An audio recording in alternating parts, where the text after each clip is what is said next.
Nuova sconfitta interna per la pallacanestro Nuoro nella terza giornata del girone B del campionato regionale di Serie D. I Sirbones, impegnati nella palestra comunale di Via Lazio contro il Tabba Sassari, hanno ceduto col punteggio di 80-69. Una battuta d'arresto che segue di pochi giorni quella subita martedì contro l'Azzurro Oristano. La sconfitta è maturata nella seconda parte della gara a cui si riferiscono le immagini, dopo che nei primi due quarti i Sirbones erano riusciti a tenere testa ai sassaresi.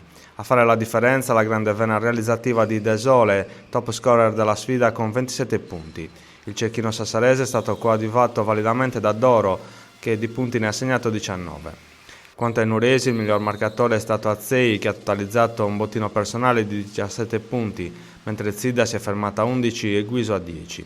La formazione del coach Marco Moledda è partita bene, riuscendo anche a portarsi sul più 7 nella prima frazione. Ma i sassaresi, sospinti da De Sole, sono riusciti prima a rimontare e poi ad andare al riposo lungo in vantaggio sul 48-44. Un gap di 4 punti che i nuresi sembravano in grado di colmare. L'avvio del terzo quarto ha alimentato le speranze di rimonta dei Sirbones che, sospinti dal pubblico, hanno tentato di sorprendere i sassaresi, i quali però dopo un inizio difficile hanno ripreso in mano le redini dell'incontro, riuscendo a contenere la reazione dei padroni di casa. Alla fine il Tabba Sassari è riuscito a chiudere la terza frazione con un parziale a proprio favore di 19-13 che ha fissato sul tabellone all'inizio dell'ultimo quarto il punteggio sul 67-57. L'ultima frazione non ha visto quella reazione veemente che ci si attendeva dai nuresi. Il punteggio sul tabellone alla fine recita 80-69 per i sassaresi che hanno espugnato la tana dei Sirbones.